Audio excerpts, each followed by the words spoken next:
Hello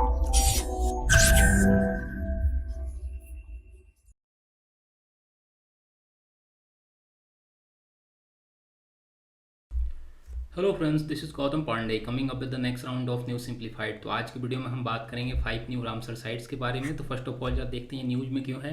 देखिए, recently minister of environment, forest and climate change Shri Bhupendra Yadav ji ने 5 new Ramsar sites को announce कर दिया है। तो इस वीडियो में हम इन 5 न्यू रामसर साइट्स को डिस्कस करेंगे और साथ ही साथ समझेंगे ये वेटलैंड क्या होता है और इंडियन गवर्नमेंट की तरफ से वेटलैंड को कैसे डिफाइन किया गया है और इंडियन जोग्राफिकल एरिया कितना पार्ट जो है वो वेटलैंड के तौर पर डिक्लेयर किया गया है। इन सारी बातों को इस वीडियो में डिस्कस करेंगे। तो चलिए शुरू करते हैं। सबसे पहले जरा समझते हैं वेटलैंड के बारे में। देखिए, वेटलैंड का नाम आते साथ थोड़ा हम कंफ्यूज हो जाते हैं, थोड़ा नर्वस हो जाते हैं, बट थोड़ा लेमन टर्म में समझेंगे वेटलैंड होता क्या है।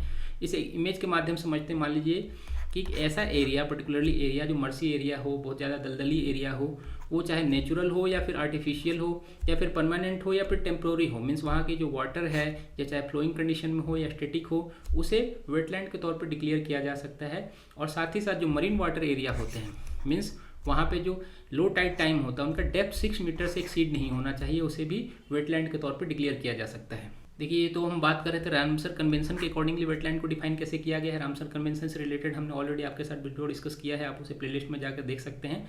बट अगर इंडियन गवर्नमेंट के अकॉर्डिंग हम बात करें तो कुछ रामसर साइट के अलावा भी जो है उन्हें एक्सक्लूड किया गया। जैसे में किन किन चीज़ों को शामिल नहीं किया जाता है वेटलैंड के तौर पर, उसे समझते हैं। देखिए, अगर इंडियन गवर्नमेंट के अकॉर्डिंग बात करें तो जो रिवर चैनल होते हैं उन्हें वेटलैंड के तौर पर डिक्लेयर नहीं किया जाता है। साथ ही साथ जो पैडी फील्ड होते हैं, मीन्स जो धान का खेत होता है, उसे भी वेटलैंड के तौर पर डिक्लेयर नहीं किया जाता है। और साथ ही साथ ऐसे एरिया जो मान लीजिए ऑलरेडी वेटलैंड हो भी बट उनका यूज कमर्शियल एक्टिविटी के लिए किया जाता है, मीन्स जो कमर्शियल एक्टिविटी की जाती है उसे वेटलैंड के तौर पे शामिल नहीं किया जाता है। ये सारी बातें समझ लेना जरूरी है।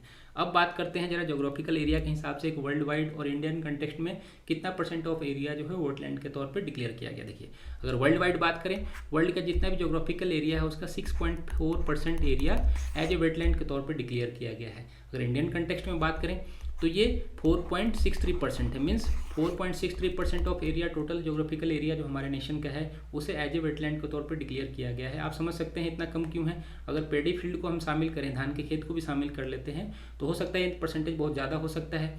और यहाँ पर ये क्या जरूर समझना जरूरी है कि देखिए, इसमें से भी जो इनलैंड नेचुरल वेटलैंड है उनका परसेंटेज कितना है, 43.4%। और जो कोस्टल नेचुरल वेटलैंड है जो ऑलरेडी है उनका परसेंटेज है 24.3%। मीन्स हमने ऑलरेडी डिस्कस किया वेटलैंड की, मीन्स जो टेस्टेरियल एरिया हो या फिर इक्वेटिक इकोसिस्टम के बीच का जो एरिया है उसे वेटलैंड के तौर पर डिक्लेयर किया गया है। और अगर हम बात करें स्टेट वाइज कि स्टेट वाइज ज्योग्राफिकल एरिया के क्या सिचुएशन है, तो उसको समझते हैं जरा। देखिए, गुजरात इसमें सबसे आगे है। जो total number of wetland area of country है, मीन्स जो टोटल एरिया है उसका जो परसेंटेज के हिसाब से बात करें तो सबसे अधिक परसेंटेज यहाँ पर है गुजरात में।